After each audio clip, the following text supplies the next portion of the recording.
Our next guest believes that we have lost the art of being content, thanks to our minds constantly being bombarded by digital media to a point where we crave entertainment. If we don't get it, we become bored and unhappy. Nerisha Maharaj is a chartered accountant turned yogi and life coach who gave up the corporate world to follow her own chosen path. Kajal met up with Nerisha to learn how we can transform tedious and mind-numbingly dull work into something we can actually look forward to. Nerisha is the kind of daughter who makes her parents proud. And having qualified as a CA, she embarked on a career that took her around the world. Having completed her MBA, she seemed bound for the boardroom. And then after more than a decade of corporate life, she decided to head off in a completely new direction.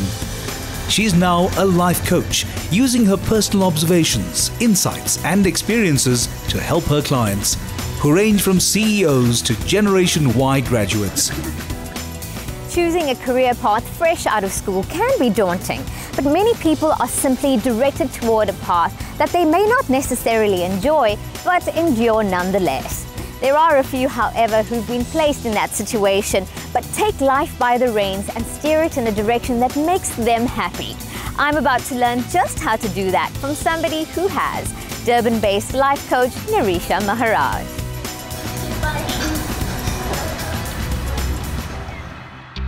Hi Nerisha. Hello, Kat. Lovely to see you. Lovely to see you too. I think I'm just in time. Was that your client? Perfect timing. That was my client. Great. Come have a seat. Okay, I hope you don't mind. I've ordered something really special for you. It's one of my favorite drinks that I have when I'm coaching. Oh, this looks interesting. It's a South American tea, and it's actually drunk a lot in South America as a ritual to foster peace and friendship, and it is packed with antioxidants. Nerisha, you're a life coach. Now, what is the role of a life coach, and do you feel that there is a need for it in today's world? There are lots of life coaches out there, and everyone has a different philosophy. My philosophy when I coach is that the highest wisdom resides within you, within each person. But often we go through times in our life where things feel a little bit murky, and sometimes we face crossroads and we're not too clear about what do we want from life, or how do we move forward, what is our life purpose, how do we overcome obstacles. My work as a coach is almost to act as that lantern for my clients, to help them to access that wisdom which is in them, their highest wisdom, that knows exactly what is right for them. How did you end up choosing this as your career choice? After 10 years of qualifying as a CA, I went on to do an MBA, and I think when you study further, especially later in your life, it opens you up, it opens up a world.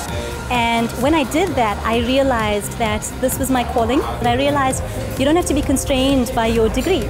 How do you go about your sessions? Are they all individually tailored for your clients? My approach for each client is different, but there are some things I do which are standard, and that's the self-knowledge work, where I'll work with my clients to assess what are your values in life. And what do you find most gratifying about your job?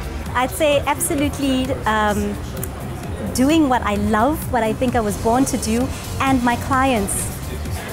They are so inspiring. I've had one client where she started coaching with me about 1 year and 2 months ago, and her big dream, she was struggling with two things. One, she really wanted a child and she couldn't have one. She's married, and that was creating some heart sore. And the other is she's in the corporate world and she really wanted to own her own business, but the fear of leaving and how do you open your own business and what's it going to be, and those were the two things. This week, she did all of them in 1 week. It's a true story. She resigned from her job, she found the perfect business, bought the business, and adopted a child. You're human, just like everyone else. How do you manage your clients when you're having a down day? There's two things. The one is that yoga really helps me a lot. And by yoga, I don't just mean the postures, the asanas, but the practice of meditation, the practice of studies of ancient wisdom. It really helps to ground me, and it really helps me to manage my energy.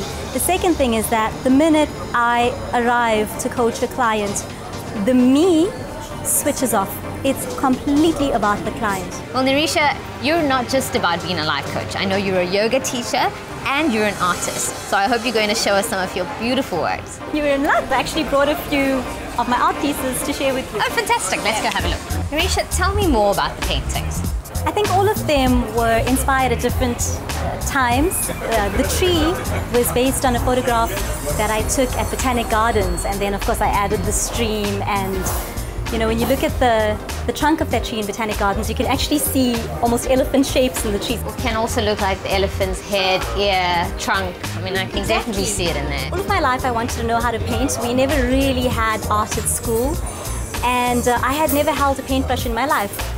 But I'm a firm believer that whatever I tell my clients to do, I need to also practice. So a year ago, I thought, well, let me learn how to paint. And I just started. I went for art classes. I've got a fantastic art teacher, and it just came from there. But I think it's time for some yoga. From my yoga teacher, I'm going to get some lessons. In addition to qualifying as a yoga teacher, Nerisha has also studied advanced meditation techniques in Rishikesh in the foothills of the Himalayas. Nerisha is a creative soul who exudes positivity, and she attributes a lot of this to her love for yoga and spiritual literature. I'm going to try some yoga. So I want you to just relax, close your eyes, and I'm going to teach you a simple pranayama, a simple breath meditation. You're going to breathe in for a count, hold for a count, exhale for a count. 7, 8, hold. So we're going to move into Baddha Konasana, the butterfly pose. So just bring the soles of your feet together. Use your hands to shift your body closer into your feet. Hold on to the tops of your feet. And draw the shoulders back and gently start to flap. Your left foot under right. Right foot on the outside of the left knee. Sitting up tall, hug the knee with your left arm. Deep breath in, reach up. Take the arm behind you and twist to the right. And then gently untwisting, we're going to move into the tree posture. You're going to slowly come to stand up. And I want you to stand with your feet hip width apart. Make your right leg nice and strong. Okay. Spread the toes, come up into the toes of the left foot. We're moving into the tree posture. You're going to bring that foot up and place it. Ah, that's excellent. You can go all the way up to your thigh. Straight body. Deep breath in and bring your arms up. I'm definitely going to practice this. You mentioned self-love, and I know you published your academic research on self-love and leadership. Now, often people don't love themselves. We don't learn to love ourselves. How can we do that? How you learn to love yourself, I think it's a multifaceted approach. Society teaches us more to hate ourselves, and it starts firstly with knowing yourself fully, in light and shadow. You were a yoga student and practitioner for 15 years. You're now a yoga teacher. Was it a natural flow of things and a natural move to now become a teacher? Absolutely. I believe that all knowledge is useless unless it is shared with other people and used to help to uplift other people. Yoga had such a profound impact on my life that it was a completely natural progression to then want to train to teach it and share it with others. How would you best describe yourself in 3 words? Creative thinker, straightforward, and brave. And for our viewers at home, if there is anyone that feels they're at a crossroad in their life or stuck in a situation, what advice would you give them? Have faith and have courage, because you're never, ever, ever as stuck as you think. Even the most impossible situation has a way out. I never ever thought that I would have been able to follow my calling, but anything is possible.